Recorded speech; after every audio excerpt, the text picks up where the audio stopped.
We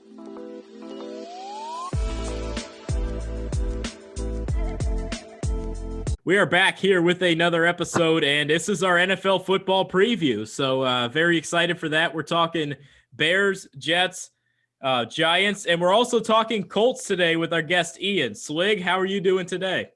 I'm good, man. I'm good. I'm excited to get into the free agency preview a little bit. And like you mentioned, we have a guest on. I'm very excited. Ian, thank you for coming on. Good friend of mine and big Colts fan. We'll lead off with the big story. How do you feel about the Carson Wentz trade? At this point, I feel like giving up a third rounder this year and the conditional pick next year, the 2022 second rounder. Honestly, I mean, if he plays bad or gets hurt, we're still not going to give up. We're going to be 7-9 at worst. I don't think, and I mean, that's a terrible season for our team. I feel like we're personally going to go between 10-6 to 12-4 with him. He's an upgrade on Rivers. He's a lot younger. He's still got that MVP caliber play in him, I believe. So I think we won the trade at this point. It's interesting because you're going from a veteran quarterback going back to another veteran quarterback. Now, were you a little bit surprised that they didn't potentially go in the draft here with a younger quarterback, or do you think the veteran was the right move given their roster right now? I was just hearing Ballard. There was some opening of the offseason statements. He said that he was excited. He found that zip from Zach Wilson. And, I did a little bit of research on him. And I kind of like the prospect of having a rookie back at quarterback for us and having a guy we can potentially develop into the next Peyton Manning, Andrew Luck, whatever, we want that superstar caliber quarterback back there again. But hearing Carson Wentz and Sam Darnold and guys like that, I think both of those guys had, good potential still. And I mean, Carson Wentz getting back with Frank Reich, always going to, potentially help his career trajectory. Sam Darnold, I think, would have been another good one. I think that dude's got a lot of potential still left in him. And, I feel like it gets hurt by the team that he's on. So, at the end of the day, though, I mean, seeing what Matt Stafford went for and getting Carson Wentz for what we got him for, I think it's just, I like it so far. Can't complain. I think it's fair, man. I mean, personally, I think it made a lot of sense for the Colts to go for a veteran quarterback, whether it be Wentz or Stafford or Derek Carr or anyone else who might be available. Right. The Colts have one of the more well-rounded, deep NFL rosters in the league right now, especially on defense. They're built to try to win a championship here in the next couple of years. Their window's open right now. If the Colts were to trade up for a rookie quarterback in the draft, it would have cost them a lot more than it did to get Carson Wentz due to his contract. And I know we'll get into that here in a minute. But so if anyone who doesn't know, like you mentioned, the third round pick in this year's draft, and right now a second round pick in 2022, that will be a first rounder if the Colts, if Wentz plays 75% of snaps for the Colts next year, or 70% and they make the playoffs, it becomes a first rounder. But like you mentioned, it cost 2 first round picks for the Rams to get Stafford. The Colts aren't even guaranteed to give up a first rounder. I think it makes sense. Now you kind of mentioned Frank Reich, and that was going to turn into my next point. Carson Wentz had by far his best season with the Eagles in 2017, an MVP caliber season when Frank Reich was the offensive coordinator in Philadelphia. Now they're reunited again. How seamless of a transition do you think it's going to be for Wentz do you think he can get back to that kind of MVP level, or do you think it's going to be somewhere more in between the high of 2017 and the low of 2020? Personally, I see him. I mean, I don't think it's going to be as bad as what it's been, the past 2 seasons with the Eagles and really butting heads with Doug Peterson in the past year. I heard reports, he was gone like 8 to 10 weeks without talking to him. And you can't be successful in any system without talking to your head coach, especially if he's an offensive game planner.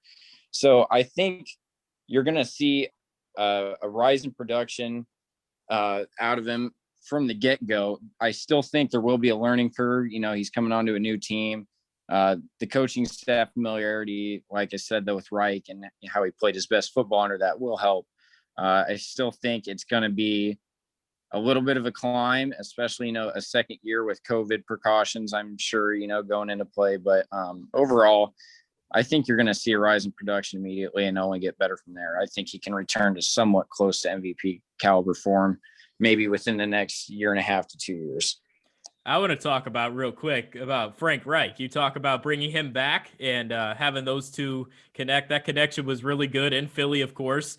But there seems to be an interesting play calling strategy going on with Frank Reich. I mean, you want to get into that a little bit, but one thing I picked up on being a Jaguars fan, seeing the Colts 2 times a year, is every single 4th and 1, or 3rd and 1, 4th and 1, whatever it is, short yardage and 1, whatever it was, out trots Jacoby Brissett to run a QB sneak. Everyone in the world knows it's going to happen. So, I mean, it's very easy to game plan against that. I mean, he does throw some trick plays in there sometimes with some tight end sweeps and stuff. What do you think about his play calling? This is one thing I've been talking to Swig a whole lot about lately, and it's been frustrating me for about the past, probably since the start of the 2019 season. So we'll go 2 years out. He'll go 4 or 5 game stretches at a time where he gets caught calling a certain scheme or a certain, zone run play or something. And he just gets caught running the same thing over and over again. And all of us Colts fans, I think if we're true, diehard fans, we're getting pissed when this happens because there's not any differentiation. The schemes are the same, and he comes out and does the same thing again in the second half. Your play calling has got to change as the game progresses and turns forward. So he's been on my nerves at times. I talked to Swig after the season ended against the Bills, and I was angry at the time, and I just wanted him gone. And I think it's a good idea that we obviously, I mean, he's a top tier coach when he's not in those play calling ruts, I think. But I think my frustrations are subdued. However, if this Wentz trade doesn't play out, I think we could see him on the hot seat by the end of the year. I don't think it's impossible because the bar has definitely been raised in Indy the last couple of seasons with above average play. Now they went out, made this big high risk but high reward potential move for a quarterback. So I wanted to see if you agreed with this thought. So from my studying of when I have been able to watch the Colts and the play calling tendencies I've noticed, Frank Reich has done, I think, overall a solid job in Indy, but he seems to have a pretty good initial game plan for whoever his opponent is, but he doesn't seem to adjust very well to the game flow, depending on however the game's going, especially in the first half, turnovers, etc. Would you think that's fair to say, or do you think there's more to it than that? I definitely am with you there. I think generally, we had only like 1 or 2 slow starts during the season. One was against the Bengals, which I don't even want to go back to the first 15, 20 minutes of that game. We got better from there, which is kind of a flip-flop from what you're saying. But it seemed like his opening 24 play script was incredible. We moved the ball down the team's throats, kept scoring on the opening drives. And then midway through the second quarter hits, and you see him running those 3 schemes that, his main schemes or whatever, and he just doesn't get out of it. And against, week 15 against the Steelers, it was so frustrating to see because we threw away the lead. We were playing great defense there at the start in the first half and really moving the ball down their throat with Jonathan Taylor, and we just got away from it. He gets away from the run a little bit too much as well, I think, at times.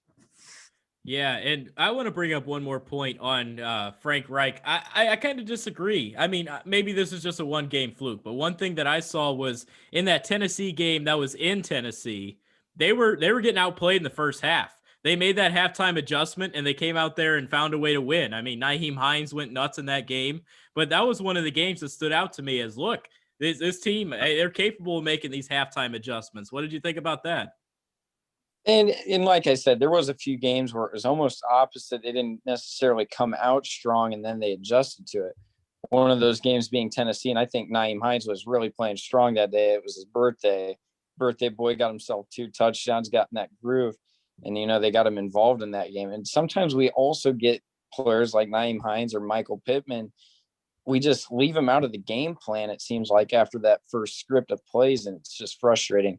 So I think there was times where he did adjust properly, but overall during the season, especially in big games against tough opponents, such as the Steelers, I know they were on a losing streak, but you get teams like the Steelers, Green Bay, we had to squeak one out against because of, well, that was more of the holding calls, but still, I mean, you gotta finish it out against these strong teams, and that's what was frustrating to see is when he couldn't do that because the play calling stayed the same in those games. So I mean, I see where you're coming from, but I think he's got to do it on a consistent basis because that's just the thing. There's not a lot of consistency to his play calling.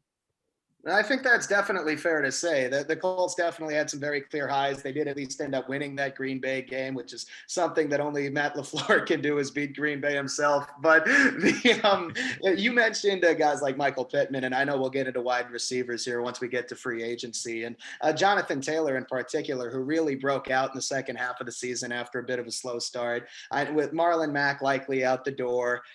Jonathan Taylor, I think, is somebody who's going to be a big candidate to have a full breakout season next year, not just because he is finishing this past season strong and because of his draft pedigree and everything, but I think Carson Wentz coming to this offense will actually really help the running game a little bit because Phillip Rivers is not exactly known for his mobility. He's more known for his lack of a pullout game and his weak arm by the time the Colts had him. And Carson Wentz, despite all of his flaws this past season in terms of decision-making and holding the ball too long, he is absolutely an athletic upgrade over Rivers, and he is a threat to run, and he's more of a vertical passer. And I think that will definitely open up some more holes in the box for Taylor and possibly Nyheim Hines. Do you expect to see a boost in the running game next season for him?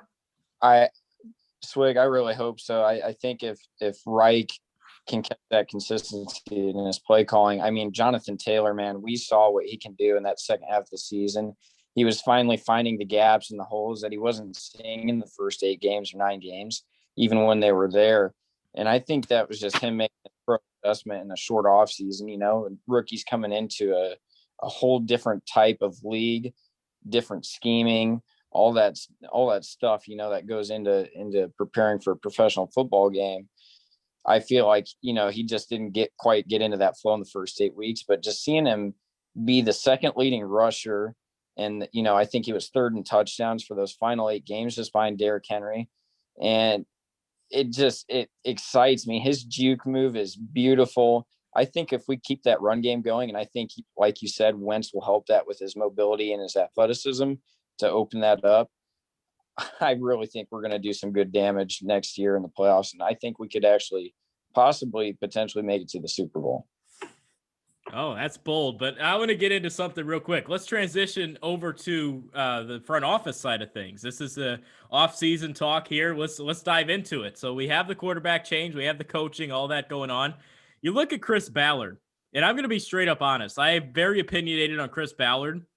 He's not that aggressive. How many times he has the ability to go out and make a splash? I mean, I guess the DeForest Buckner trade, you could argue. But outside of that, he thinks these second, third, fourth round picks are going to win him Super Bowls. I mean, they'll get you to the playoffs, but then talent alone will not get you there. You have the opportunity to bring in a threat wide receiver at the deadline. No movement. Something just to boost this roster. I mean, they haven't had a good receiver on this team since Hilton was with Luck. I mean, that's the only time Hilton's been productive in his career. Look at the numbers there. So I'm just very frustrated that he has the ability to be a great team and to build a great team. And yes, the foundation's laid, the young players are playing, but I just think he's not that darn aggressive. I feel you there. And it was slightly frustrating, you know, when we brought him in 2018, those first couple seasons, there was a lot of big name free agents out there that we could have gone after, like cornerback. I think maybe it wasn't Byron Jones. There was somebody out there in either 2018 or 2019. I was just really itching to get, and we passed up on him. However, that said, we still have, I believe, $53 million in cap space right now. He doesn't use it. Right. And I think there's the theory behind that is you got to pay guys like Quentin Nelson, Darius Leonard coming up, you know, these big name guys that are going to be staples for our team for a decade, you know, and Quentin Nelson's going to command big money even at the guard position. So I think in that sense, it's smart However, what I'm hearing from this year is he wants an elite edge rusher in free agency and a top 10 tight end. That's the two positions they were looking at heavy in free agency. I know there's interest in JJ Watt. I saw a report today from Jason Spears from a different podcast. And he's actually gotten several things right in the past. I would say he's pretty believable. JJ Watt's out there, Allen Robinson for the wide receiver position too, Chris Godwin, Hunter Henry talks, Zach Ertz talks and trades. So, I mean, I think this year we might see a slightly more aggressive Chris Ballard, maybe not like all in aggressive, but I think he's going to make a splash at least one position this year in free agency. I'm looking forward to seeing what he does because he has the versatility and the flexibility with the huge cap space and the relatively young roster. He could go in a lot of different directions. And while I do agree he, for the most part, hasn't been super aggressive, he's also, I think, been very smart, methodical, and prudent, knowing that especially with the curveballs that have been happening at the quarterback position the last 2 seasons with Luck's unexpected retirement and then the 1-year stopgap bridge option of Phillip Rivers, it made sense to keep some financial resources open for when they got a more long-term expensive quarterback. And Wentz is on a very expensive contract extension that he signed with the Eagles. The Colts can get out of that contract realistically after 2022 if this experiment doesn't work. But if it does, he's a franchise quarterback who's making about $23 million on the cap, which is at this point a bargain for a franchise QB. So I understand the sometimes lack of aggressiveness personally. I told you, I know when it happened, I loved the Buckner trade, and I'm sure you've come around on that one, right? Oh, yeah. But looking at free agency, there's a couple of things I want to address with the Colts. So the first obvious question is T.Y. Hilton is an unrestricted free agent at the moment. Do you think the Colts are going to prioritize re-signing him, or do you think they're going to target an even bigger name in free agency? If TY takes slightly less money, I could see us actually keeping him and getting another decent name out there. Chris Godwin, I think, would be my personal choice. And especially if we lose a guy like TY, I think I'd take Chris Godwin just based off his age. Allen Robinson's getting up towards 30 now. So, and I know he's very productive and he's that big body, he's athletic.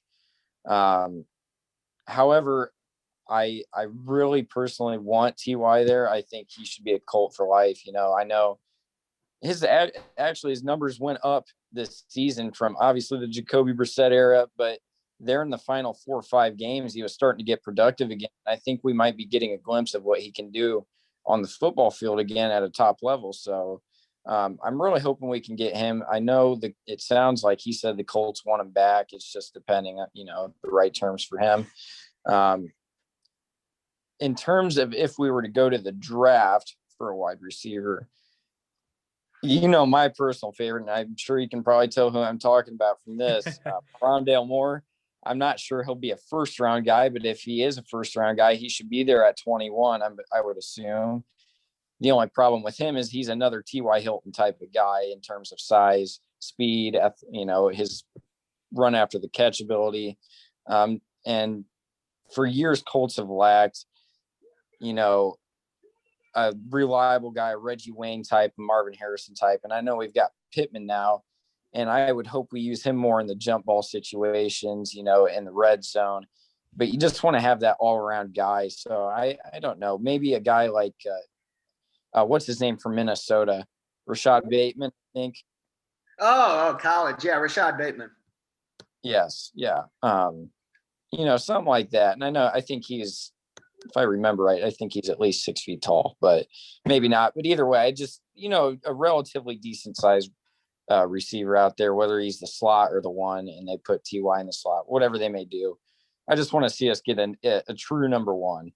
Yeah, I think that's the biggest concern now. You look at their roster, it's skill positions on the outside, whether it's on defense or on offense, whether it's his receivers or cornerbacks. I mean, Rock Yassin gets toasted every single game, and it's starting to get old now. But on the offensive side, you look at the receiver position. If I hear another Parrish Campbell's back, stop it. Stop it. Anything he gives you is good. I mean, am I still hoping that Justin Blackman comes back? No. Is Swig still hoping one of his Giants people come back? No. So you just got to forget about it and live with what production you're going to get. But anyway, to your point earlier about defensive end, I think a sexy name in Indianapolis, it kills me to say, because he forced Andrew Luck into retirement. What about Yannick Ngakoue? That dude comes around and strips the outside speed rusher. If you want to have a ferocious pass rush, he is one of the best. Oh, I actually do love Yannick Ngakoue. I think, he's a big bodied guy. He's up around 270 pounds, but he's still got that speed off the edge and that chop and that spin, whatever you may put to your left or right tackle, wherever he's lined up at, he's dangerous. And he really learned the art of the strip sack against Andrew Luck and Jacoby Brissett. So I would love Yannick Ngakoue. Like I said earlier, I don't know if we would, have the money to sign JJ Watt, although he might not be asking for a ton at his age. And, with his limited durability over the past 4 or 5 seasons, maybe a guy like Bud Dupree, even, just a little bit of revival in a 4-3 scheme rather than a 3-4. We've seen his abilities on the outside of a 3-4 at the Steelers. Any of those names. And then if you go to the draft, I don't think guys like Kwity Paye are going to be there, but, just I'd almost go, I feel like the Colts should take that direction in the free agency. So get one of those guys and then look to, I think, the offensive side of the ball or maybe a cornerback in the draft. So a couple of things that I've noticed in the past with the Colts is when it comes to re-signing some of their own free agents, they typically have let them hit the market and then sign them to a contract so they don't accidentally overpay. And I think that's helped the Colts generate all this cap space. According to the article I read on The Athletic, they could have up to $69 million, which is, pretty nice. And they have a lot of flexibility to fill the holes on their roster. Now, we hit on the wide receiver position. I think they're likely to bring Hilton back personally, might address it with a mid to late round pick because the wide receiver class is pretty deep.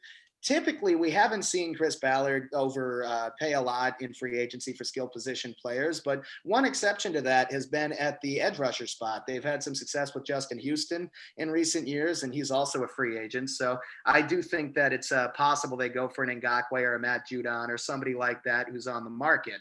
Another position I think we definitely need to hit on that we haven't yet is the left tackle position. The Colts have 4 of their 5 offensive line starters set, but Anthony Costanzo did retire at the end of last season.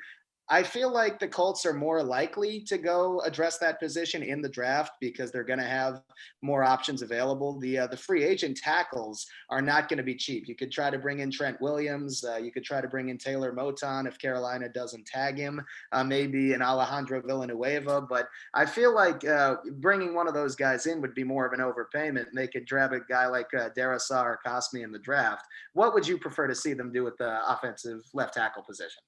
At the left tackle spot, I think in free agency, if we're going after anybody, I've heard Trent Williams. That was the early going, big name guy for the Colts. But I've heard a lot about Orlando Brown wanting out of the Ravens. He does. He's wanting to play somewhere else. I've been hearing he could be a good name to fill that hole that Anthony Costanzo left. Or if you go to the draft, I saw some mocks, and I personally. I just like the idea of Liam Eichenberg next to Quentin Nelson, especially if he can fall to the mid-second round there. So I think any of those 3 names would be cool for me. I think obviously cheaper to go to the drafts, especially if it's 2nd, 3rd round. Guys sometimes drop. Lots of positions are deep in this draft. So, I think if we can get Eichenberg or somebody in the 2nd or 3rd round, that'd be the best bet for us. But again, the free agent name I've been hearing the most would be a guy like Orlando Brown.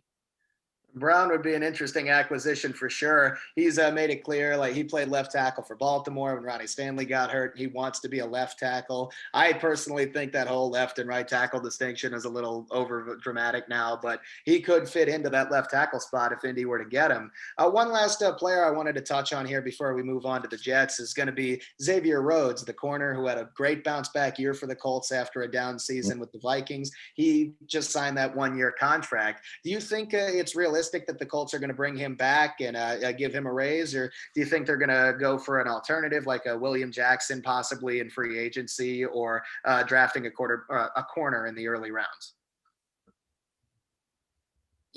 That's a tough one for me, and I'd love to see Xavier Rhodes back. I think part of the problem is that he's going to be turning 31, I believe, next year or this year already. He's going to be commanding some decent money after the season he played, and I love the guy. I loved him when he was with the Vikings. I knew he would have a bounce back type season this year with the Colts, because I know I've seen this guy play. Vikings are my backup team if anything were to happen to the Colts. So I think it's going to be difficult to keep him, though. I think we're going to go elsewhere. William Jackson, you said that'd be a decent name to bring in the draft. If we pass on a wide receiver in the first round, maybe Patrick Surtain would be there. I don't know, man. I'd like to see Xavier Rhodes stay, but I feel like that could be a position we go to free agency or the draft in. Yeah, that makes a lot of sense. A lot of good Colts talk today. A lot of good Colts talk. And that's actually going to be our poll question. Usually we just stick to our teams for the poll question, but we're going to go here. Did the Colts make the right move by trading for a veteran quarterback, or should they have drafted a quarterback? That's going to be the poll question popped up on at Big City Sports PD on Twitter. Go ahead and check that out. But we're going to get into the Jets right now. Obviously, the Jets, fellas, the first thing that glaring need to me, obviously, is, or not necessarily need, but just their thing that they need to solve is, what are they doing at the quarterback position? It's the very obvious question. We talked about in the Colts section that Sam Darnold could have been a possible alternative to Wentz in Indy, but some team is going to take a flyer on him. It could be the Bears, could be the Broncos, could be the 49ers. The Jets will probably get a second-round pick in return, kind of similar to when the Dolphins acquired Josh Rosen from the Cardinals after Kyler Murray was brought in. So I am very curious to see what they do there. Personally, I think the Jets are more likely to stay at number 2 in the draft and take a quarterback. They're a young rebuilding team that's not going to be a playoff contender next year unless some sort of miracle happens. So unlike the Colts, who are in more of a win now spot, I think the Jets are in more of a position where they can draft and develop a quarterback of the future. Yeah, I can see that too. I think, with the cap space that they have, they're one of the higher cap spaces in the league with, as well as the Colts, I should say. I think going to the draft would be the best bet for them, especially if they can get a second round pick out of Darnold, maybe 2 picks, a pick this year, next year, whatever it may be.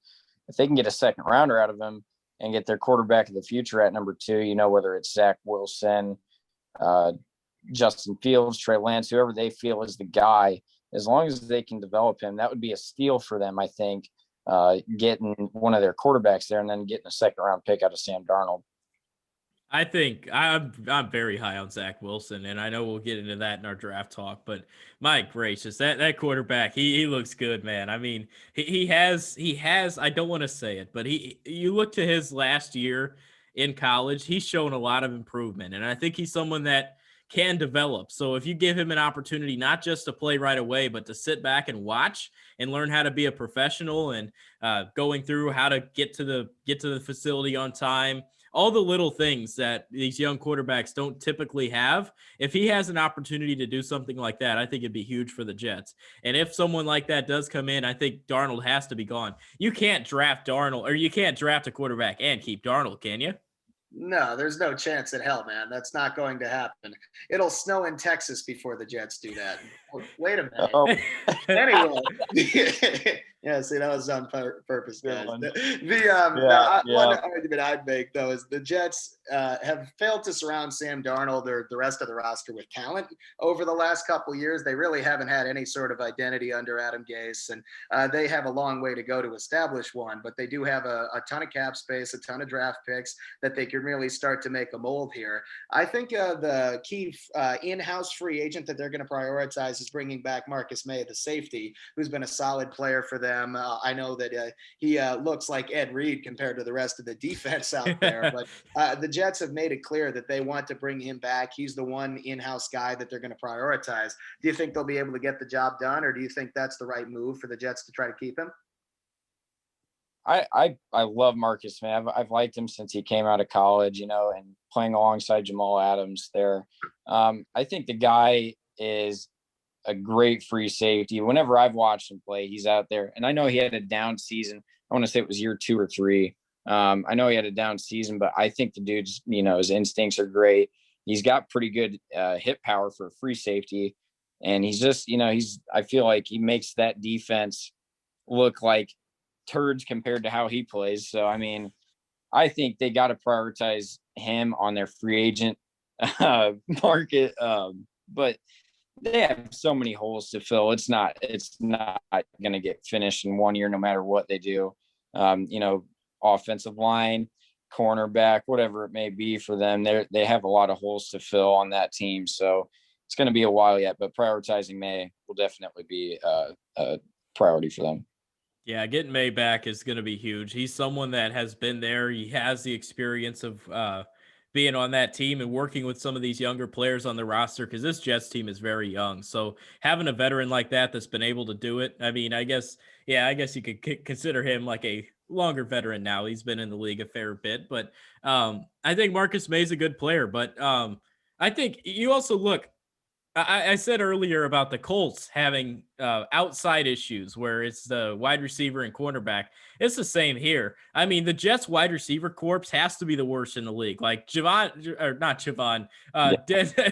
Mims. I think, yeah, Denzel, not Javon. Don't give any Bears fans any PTSD, but Denzel Mims. He's I think he's okay, but then again, there's no real weapon on this team. So I think wide receiver has to be huge, especially if you're bringing in a young quarterback. If he's throwing to table chairs out there, it's not going to help him at all.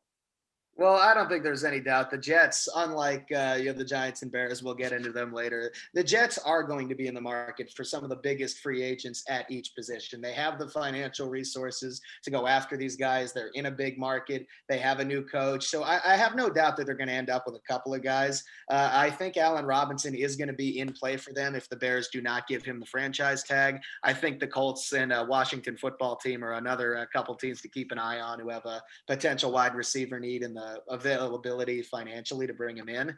Outside of that, though, I think the Jets are going to focus pretty heavy on defense with that new system that Robert Saleh is bringing over. We mentioned Richard Sherman as a possible target. He's a good fit in the zone-heavy defense the Jets are going to play, and I think they're going to be in play for pretty much every major pass rusher on the market, because they're going to be looking for somebody who can step into the Nick Bosa role that Saleh's defense had in San Francisco. I don't think Ngakoue is out of the question there, and I don't think Matt Judon or any of these other guys. They could go for a stopgap like Justin Houston, but if they don't come away with a big-time pass rusher in free agency, I will be shocked.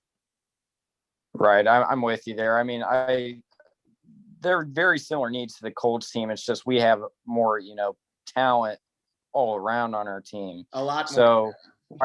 So, yeah, wide receiver, I think their best fit, I feel like Allen Robinson would be a fit there for them. I think him and Mims, he could help Mims out, similar body type, size, speed, all that. He'd be a good pickup. Justin, I don't see them bringing in a guy like J.J. Watt. I see a Justin Houston or Yannick Ngakoue.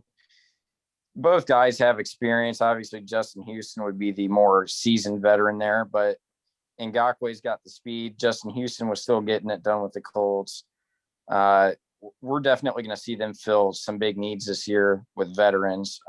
But still, like I said, we're not going to see the Jets in the playoffs for a while, I don't think. No chance, man. But I know we mentioned him during the Colts segment. I think Bud Dupree is another name that the Jets could target. He would be a solid option as a buy low kind of candidate coming off the injury with Pittsburgh. But I think he could absolutely, with that ceiling, be a good fit for the Jets at the pass rusher spot. I think another position that they're going to target that is one difference from the Colts is the offensive guard spot.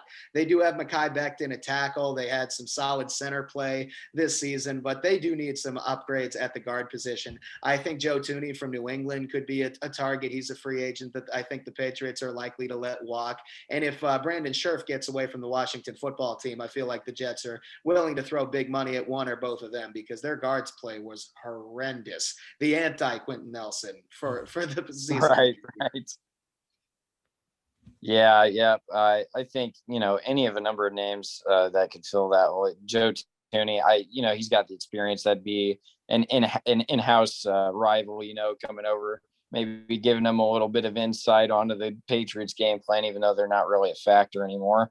Reverse spy game after all these years. Reverse. Right. See what they do at quarterback. But yeah, I think Joe Tooney would be a good option. And there's, like I said before, the draft seems pretty deep with offensive linemen. So they could go to the draft for that and get a guy in maybe even the 3rd or 4th round at guard. That would still be a viable start, a couple weeks into the season. Obviously they'd probably use him right away, but just see him step in and do something.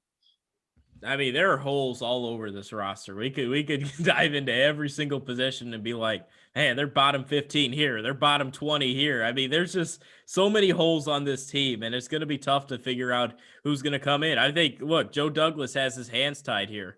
He's going to be – this is a massive offseason for him. If you look at the Jets' future, if he doesn't hit on these free agents, he's going to be out of town, or especially the draft picks. I mean, of course, free agents, they sometimes make an impact, but if you swing and miss on them, it's going to be a long time for the Jets, and it's been a long time already. So, plus in the division right now, the AFC East, I mean, the Bills aren't going anywhere. They're establishing winning success there, similar to how the Steelers did when they took over the AFC North. But I think the Bills for a while there, the Dolphins keep getting better every single year. So it's going to be tough for this Jets team, no matter what reinforcements they bring in. They need to bring in veterans, though. They can't just bring in some young player that fits everything. You need to bring in veterans that can teach these younger players how to win and how to play.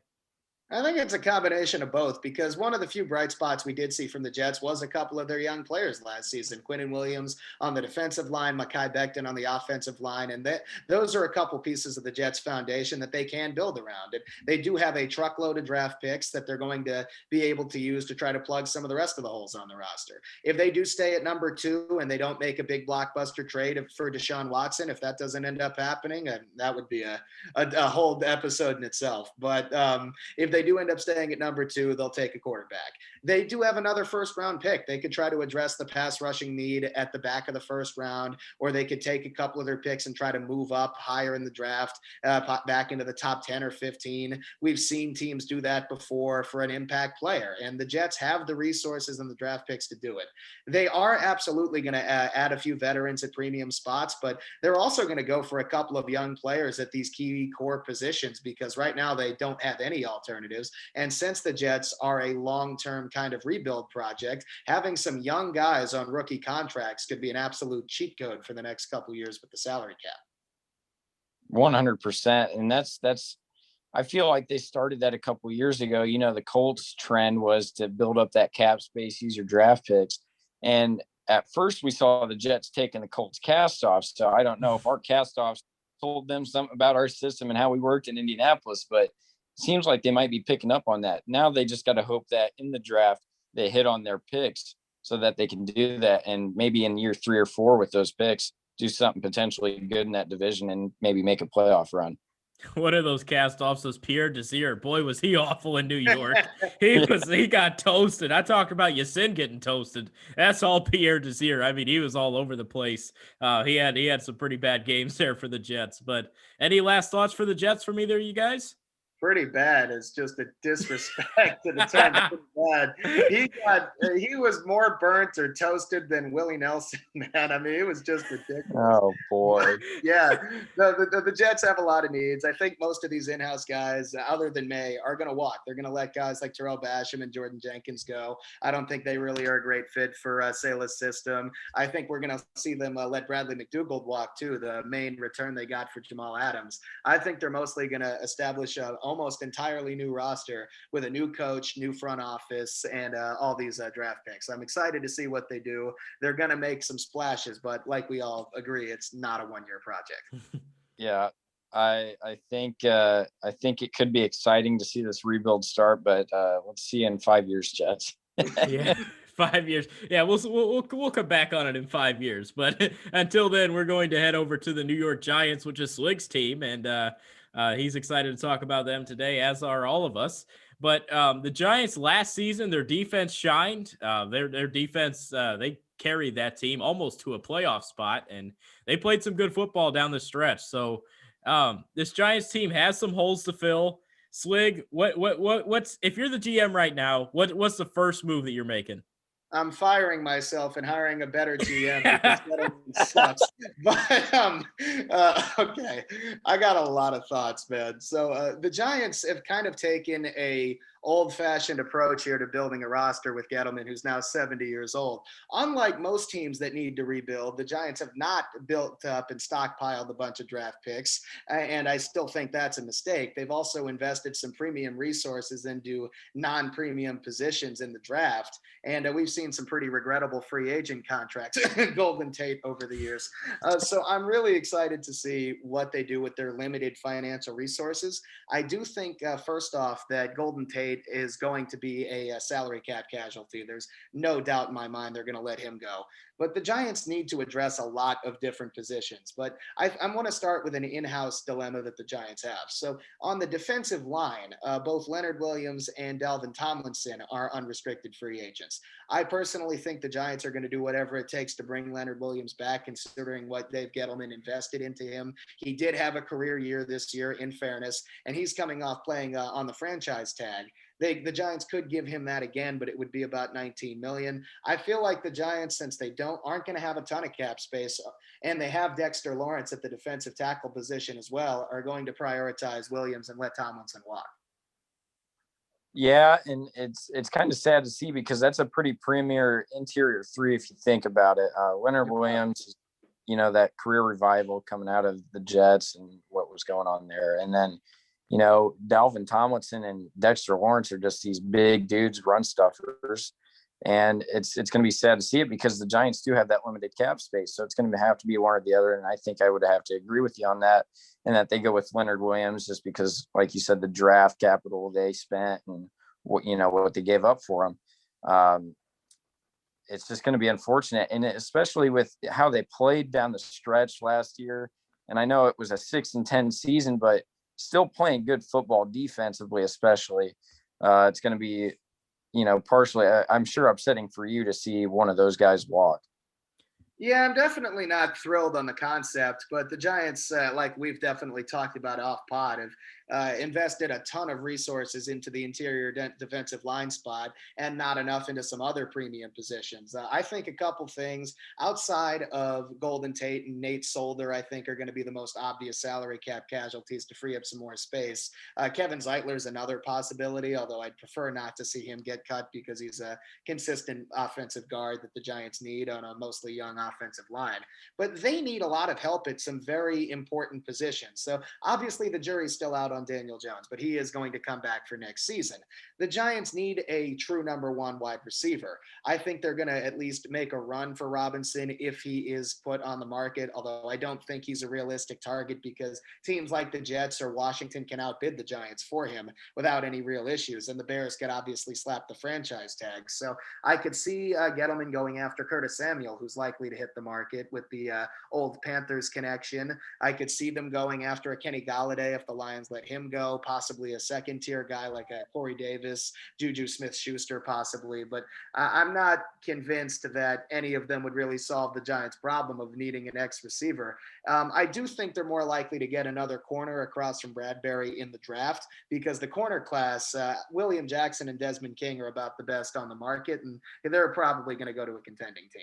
But yeah, one name that you brought up that would stick out to me, imagine Kenny Galladay in New York. I mean, he's a great talent on the outside. I think he'd be a great fit there. And going back to your guys' points about the interior defensive line, a run stuffing defensive tackle is huge. I mean, it is massive. You need to have that on your team because if not, they're just going to run right up the gap. I mean, you saw what happened to the Jaguars after they lost Marcel Darius. Derrick Henry went all the way down the field, stiff arming 50 dudes down the field, and he ran for over 200 two times against them. Reggie Bonifant from the Carolina Panthers ran for 83 against them. So, I mean, it's tough to not have a run stuffing defensive tackle, but that's something even in the later rounds, even if they can't rush the passer, it's still good to someone to grab. That's just a big body that can stop the run up there. And one thing about Leonard Williams is he does get to the quarterback. So that's a little bit more than Tomlinson. So that's probably why they'd like to go with him. And I understand that completely because while run stuffers are nice to have, they are much easier to replace. You can pick one in the late rounds of the draft or sign one off the scrap heap for a much lower price tag in free agency. Pass rushers are at a premium, and the Giants have the 11th pick. They're unlikely to address that in the first round, I would say. I think they're most likely either going to go for a playmaker or a corner. And I think both of those are very important needs. We've seen the Giants kind of adopt that Joe Judge, Belichick coaching tree kind of philosophy where they prioritize coverage over the pass rush. I do think they're going to go for somebody that's a little bit better than Kyler Fackrell, but I don't think they're going to be at the top of the market or addressing that with a Quiddy Pay kind of pick in the first round. In terms of the wide receiver position, if they end up signing a guy like Corey Davis, I wouldn't be surprised. I think he's going to end up being more in the Giants' price range, but that they are going to address that in the early rounds of the draft. I think of the second or third round is a legitimate possibility. They could go after Bateman or Moore or somebody like that in the mid rounds. In terms of the defensive line position, though, even if Tomlinson does walk, Dexter Lawrence is still there. BJ Hill is still there. They even brought in Austin Johnson, who had some decent snaps. So Gettleman's invested a lot of assets into that position. So while letting Tomlinson walk would be tough to watch, considering his dependability and consistency, they do have options in-house to replace him. Yeah, and I can see that too. Off of Dylan's point, I would love to see Kenny as well in a Giants uniform. I think he would fit nicely with Daniel Jones, give him that big body target who can high point the ball and, hopefully not drop the ball. Cause I feel like every time I watch the Giants, I don't remember how many drops they ended up with on the season, but I saw some drops out there whenever I caught a Giants game. And I know Darius Slayton's production was down this year quite a bit. They were having offensive struggles. I just hope to see the Giants get another playmaker to pair with Saquon Barkley, take a little bit of the load off of him, help out Daniel Jones if it's another receiver, even if it's a tight end. I don't know that they would go there with Evan Ingram being a Pro Bowler, but he had 11 drops on the season as well. So you never know what they could do there. They need another playmaker on offense, regardless of who it is. And seeing another cornerback across from Bradbury, who had the surprise breakout season this year, would only help that defense that was progressing through the end of the season. I agree. First, I'll address the offensive side first. Most of the drops you saw were Evan Ingram, who's got to be the least deserving Pro Bowler in recent memory. But Gettleman, in his season-ending press conference, quoted straight up, "It's no secret that we need to add playmakers." So I think the Giants are more likely to end up with one in the early rounds of the draft, but I think they're going to be linked to some of the big names in free agency as well. They also still need to beef up their offensive line a little bit. I could see them going after Taylor Moton as well, because he's also a Gettleman Carolina connection. They could go after a Darrell Williams as a stopgap, who's also a free agent. He's got the Carolina connection. That's where Bradbury came from. So we've seen Gettleman go after guys like this before. I'd be shocked if he doesn't end up with at least one. But outside of that, the edge rushing spot is going to need to be addressed, but I also don't think that they're going to go quite as aggressively into that market as they would for a wide receiver or a corner. The Giants' biggest hole on defense right now, outside of the defensive line, is that corner 2 spot. And I'd be shocked if one of the Giants' first 2 picks isn't from that, isn't to address that position. Excuse me. They could go for a J.C. Horn in the first round. They could go for a Surtain or Caleb Farley. The Giants might be in range for one of those guys. They could go for an Afitu Melifonwu in the second round. So I think some of the Giants' bigger moves are going to be in the draft rather than free agency due to their limited financial resources. Now, I did have one other note here. Since the cornerback class is pretty weak, what do you think the Giants are even going to bother going after a William Jackson type, or do you think that they're just going to wait until the draft? Because I think they're going to get outbid for those guys. I do think it'd be smarter if they went for the draft philosophy here. Just having a guy, for one, he's not playing the cornerback one. He doesn't have to step in and be the top guy on the roster. That's James Bradbury's spot right now. But if you can get a Surtain, a Horn, a Farley, and they will be in that range, at 11, are they? I think. Yep, 11. Yeah. They could get any of those guys probably at 11, and just having a guy you can develop over the year. And I don't think you're not going to get a DeAndre Baker situation with these guys. And we won't even get into that. I know Swig just loves to talk about DeAndre Baker, but I think going to the draft for a corner, especially with, like you said, the limited financial resources that you have in terms of cap space, is just going to be the smarter option. And I think real quick, Swig, you look at the cornerback position, you go to the other side. Julian Love looked pretty solid there towards the end of the season. So that allows you to bring in a younger player in the draft because you're not feeling like, oh crap, we're going to get shredded at the number 2 spot. Love isn't nice. He isn't bad, but I mean, that's good that he's not bad because even as a number 2, he can still help out your defense. So it gives a cornerback some time to not necessarily get in and get shredded by the elite wide receivers, but he can still get his playing time. I think he can hold his own, but I do think the Giants are going to look to upgrade that spot a little bit. He has had a pretty small sample size. One of the few places the Giants do have depth on the roster is the safety spot with Logan Ryan, Jabril Peppers, Xavier McKinney. So once they get that cornerback 2 spot situated, the secondary should be pretty set.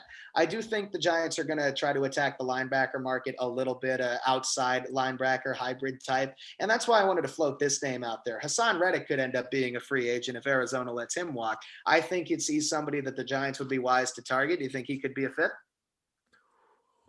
Yeah, I could see a guy like him being a fit. You say the hybrid type, and you also think of Bud Dupree in that situation. Mm-hmm. However, I don't know what the market for Bud Dupree is going to be like in terms of price range and if that would be a viable option for the Giants. However, we've seen him drop into coverage and make plays in coverage before, so I like Bud Dupree as a hybrid guy. He's a great pass rusher from what we've seen, and I think he can still drop out into zone coverage and make plays out there. So if he's a cheaper option on the market, I would say Bud Dupree would be a nice fit. However, I do agree with the Hassan Reddick comp there, and we'll see what happens. Yeah, it's interesting. I think Reddick would be a good fit as well. Any last words on these Giants? One last potential buy low candidate, and it's going to tie into the Bears when we talk about them. I think Leonard Floyd is another guy the Giants can look at the edge of the spot. The Giants are going to need to upgrade that position at least a little bit. I know that I liked what I saw from some of the guys to an extent, but outside of Leonard Williams, there's not a lot of consistency from the pass rushing spot, and even he's not a guarantee to be back in 2021. So the Giants are going to have to do something. I like the Giants team so far. I think they're on the up and up. Swig, you might be seeing playoffs soon. I feel like that NFC East is kind of weak still, and I think you're finally getting a decent roster built up. You just need to address a couple more spots there, especially that O-line still. Well, I'll believe it when I see it is where I'm going to go with that, because the Giants have to invest in several positions that are not easy to get legitimate replacements at. Like when we talk about edge rusher, corner, wide receiver, and O-line, those are 4 of the most important positions on the roster. And the odds of the Giants getting quick fixes at all 4 of them are pretty much 0. Yeah, that's fair enough. Yeah, I mean, you talked about in the very beginning episode when we first introduced everybody, me, you, and I think it was Jonah at the time. Swig, you're like, I'm the cynical New York fan that's going to bring that to the podcast. And here we are. I mean, look, let's just be honest, man. The Giants, they're pretty good. Just be happy with that. 6-10. My Jags won 2 games. One game. Yeah, that's good. But anyway, yeah, I mean, just be positive more. Be positive. I'm going to talk like this the rest of the podcast. Yeah. All right. Without further ado, the Bears, boys. Let's get into the Bears.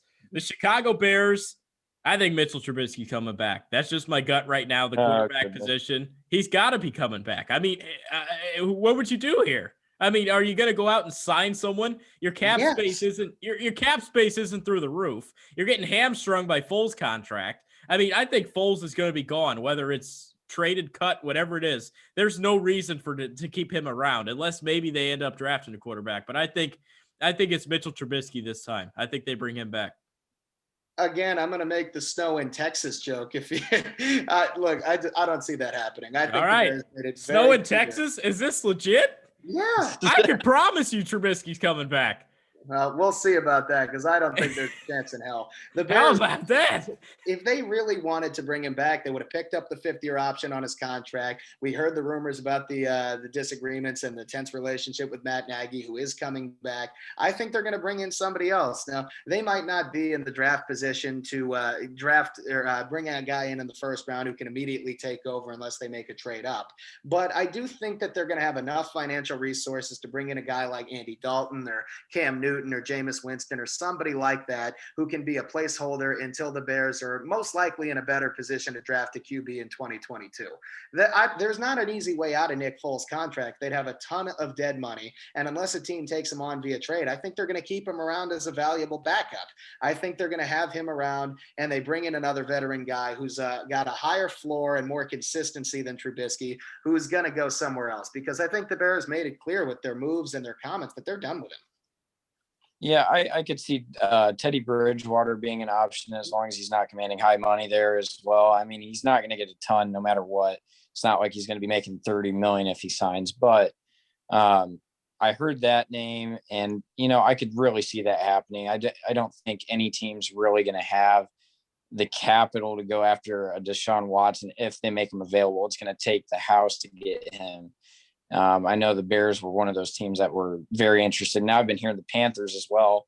But I don't know. I think you're right on there with Jameis Winston. I think Teddy Bridgewater, one of those guys, just a veteran quarterback, to bridge the gap a year here. I believe they're $6 million over the cap going into the free agency right now. So it's just going to be hard to do anything super, super valuable at any position. But Teddy Bridgewater, I think, will be the guy, probably, in my opinion. Yeah, I'm excited to see where he ends up, man. I still don't think he's going to be a long-term starter for anybody, especially after his up and down season in Carolina. But he's going to have value somewhere as a low-end starter, high-end backup type. I do think the Bears are going to get some cap space for themselves. We could see them let Jimmy Graham walk and let him go after the roundly criticized contract he signed last year. And I think Kyle Fuller is a guy that they're going to try to restructure the contract because while he is still a very good player, he has a cap hit of about 20 million, which is the second highest among all corners in the NFL. So I think the Bears are going to try to restructure his deal a little bit and generate some space. But I think we need to address the elephant in the room here, and that's that the entire offseason is the entire offseason is going to hinge on can the Bears keep Allen Robinson and are they going to give him the franchise tag? I think that the tag is a likely option while they try to negotiate a long-term deal. We know Robinson's not going to like that, but there's no way the Bears can let him go because he's the best playmaker they've had in years. Yeah, and it already sense the frustration there too. I mean, they're nowhere near a contract, so I don't know that he's going to even want to play there at this point. I saw a couple of his tweets, and he seemed extremely agitated with how things were going in terms of contract talks or lack thereof. So it's going to be the tag probably for Allen Robinson there if he does stay.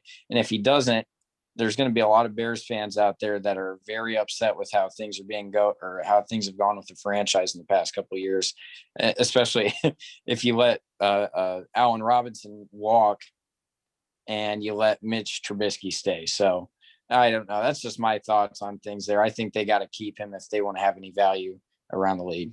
Robinson's gone. There's no doubt about that. I don't think he's on his way out of town. They might franchise. I've already seen him break my heart once. I don't think it's entirely out of the question at all that Robinson ends up leaving Chicago, but there is no way the Bears are just going to let their most valuable asset walk for nothing. So we've talked about the possibility that the Bears give him the franchise tag, which would give him that 1-year tender while they try to negotiate a long-term deal. But I think another possibility is that the Bears are going to give him the tag, but if they can't work out a long-term deal, they're going to end up trading him after giving him the franchise tag. There is a precedent for that. We've seen the Dolphins do that with Jarvis Landry. They eventually tagged him and then sent him to the Browns. And I think that's another very realistic possibility where if the Bears are forced to let him go, they at least can get something of value in return for him.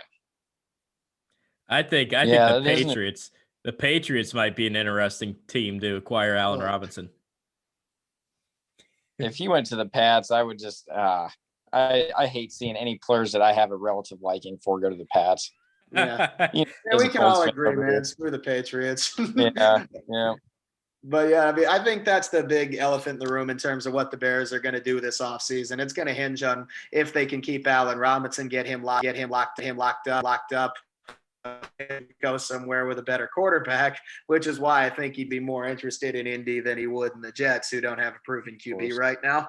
But I am really curious to see what happens there. Outside of that, we've talked about the Bears don't have a ton of cap space, possible casualties of Fuller and Graham. I think another big position to keep an eye on is going to be the Bears offensive line.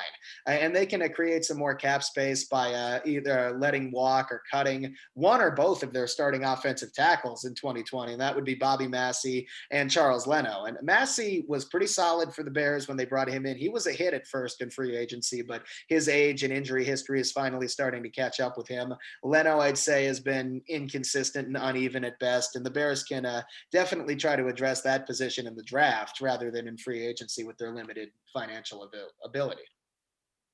Yeah, I mean it's kind of the same idea with the Giants.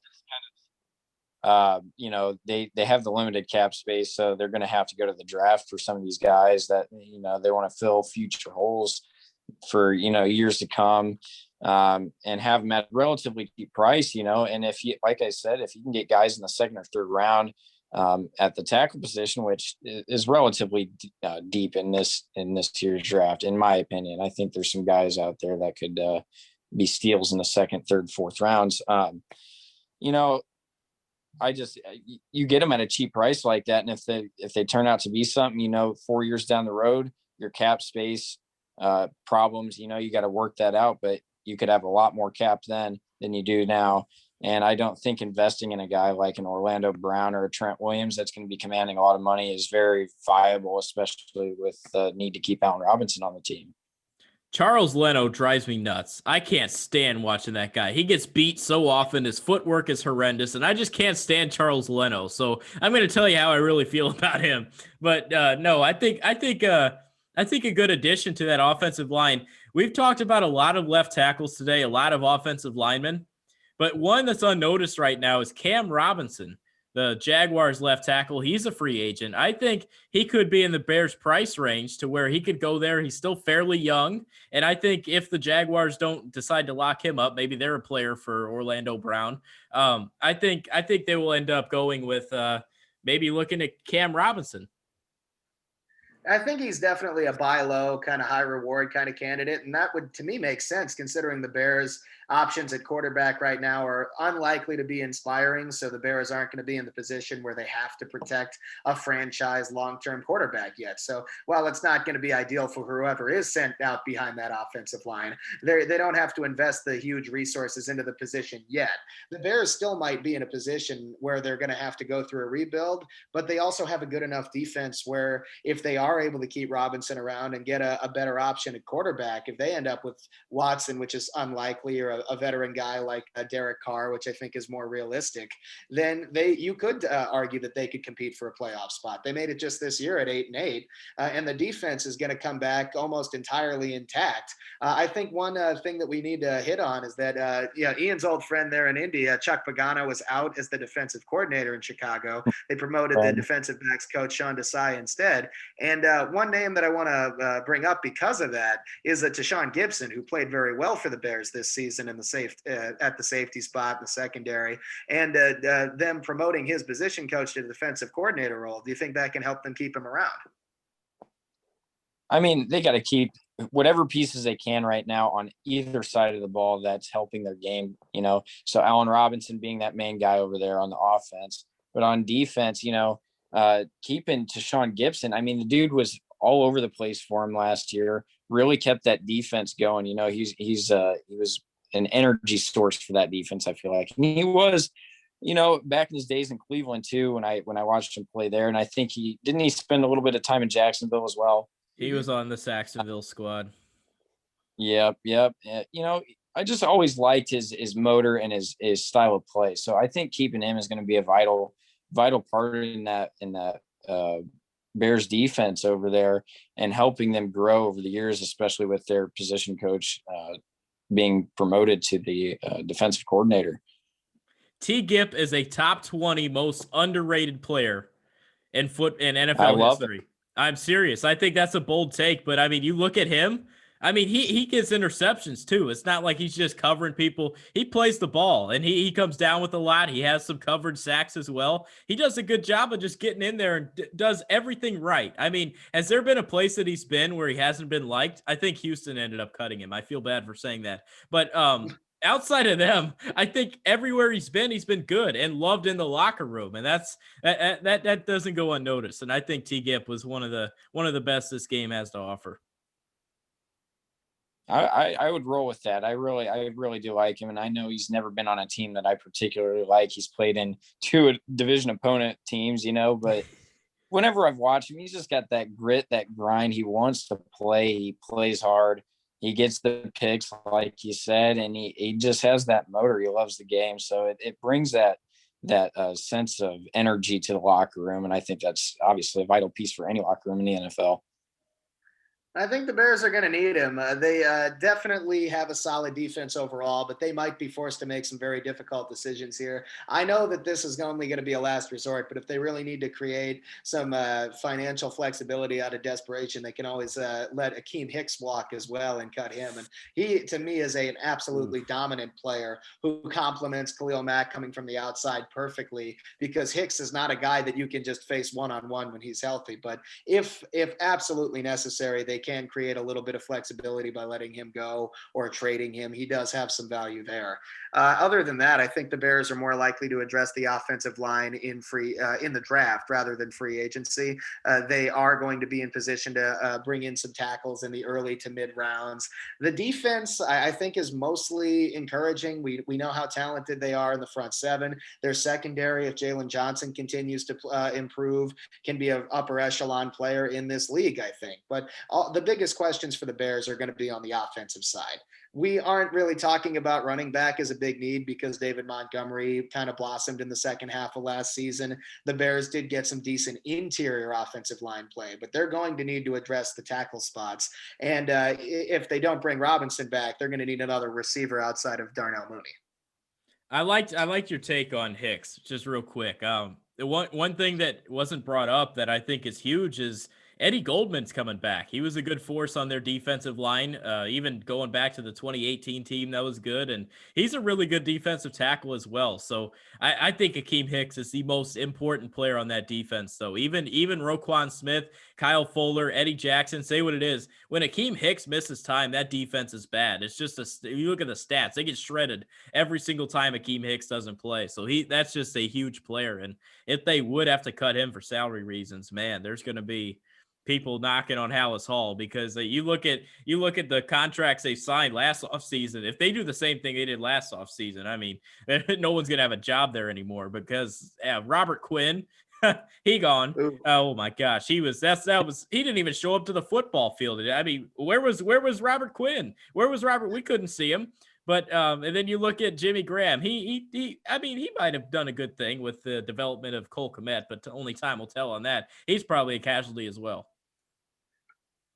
I think the Bears have a few different options to create flexibility besides cutting a few guys. They could also do what we've seen them do in the past, and that's extend some of their younger players that are already on the roster to reduce their salary cap hit over time. We've seen them do that with Akeem Hicks. We've seen them do that with Eddie Jackson in recent years. So I don't think that the financial flexibility, like as much as it is a factor, is quite as dire as we're making it out to be. I do think there are some ways to finagle around that at least a little bit, but they're also not going to be a team that's going for the top guy at every position in free agency either.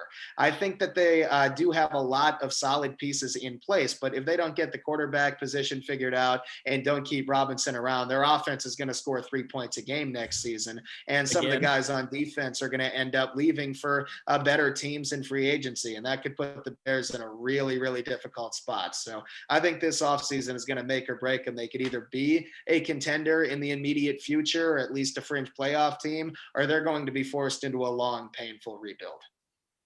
I've noticed one thing over the talks here is that when you're missing your big guy on the interior, your defensive tackle, teams run all over you. I think it is real vital in these modern day teams, even though we've become a passing league in the NFL, over the past, 10, 15 years, whatever it's been.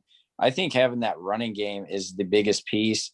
And, if teams are running all over you because your interior guy is gone or he's, he gets left off the team, to go somewhere else. You see these teams, Derrick Henry's rushing for 200 yards against Jacksonville twice a year. He rushed for 200 when Buckner was out for the Colts. So, I mean, if Akeem Hicks is a casualty, it's going to be a hard one for the Bears to take, I think, because, he is that main guy in that interior of the line there, and he helps really clog up the middle and plug up the run game. And if I'm the Jaguars and I'm Trent Baalke and I'm Shad Khan, I'm backing up the Brinks truck to bring in Akeem Hicks if he's gone, because there you go. There's someone that'll stop the run on that defense. But anyway, that's going to do it for the Bears talk today. I thought it was pretty solid. Everything today was good. Ian, we want to thank you for joining us. I know you're a big fan of the show. I know you follow us on social media at our Instagram account, the Big City Sports Podcast. But anyway, we just wanted to thank you for coming on. And any final words? Go Colts. I hope we make the Super Bowl this year. I think we got it in us possibly. And I just appreciate you guys having me on. Absolutely. Anytime, bro. Thanks for coming on. We'll be happy to have you again sometime. All right. Yeah, that's going to do it for today. So hope you all enjoyed the NFL free agency preview. We're going to get into more draft talk coming up in the later weeks. And we also have to update our basketball and hockey teams here pretty soon as well. So a lot of good stuff coming at you at the Big City Sports Podcast. But for Swig, for Ian, and for Dylan, that's going to do it for today. Check us out everywhere. That's one thing I wanted to get to. We're on YouTube. See our faces. We're all over the place. We're Spotify. You click the subscribe button. Apple Podcasts. Leave a review for us so we can see what we need to improve or see what we need to do. Not say anymore. But anyway, other than that, that's going to do it for today. So we will see you next time.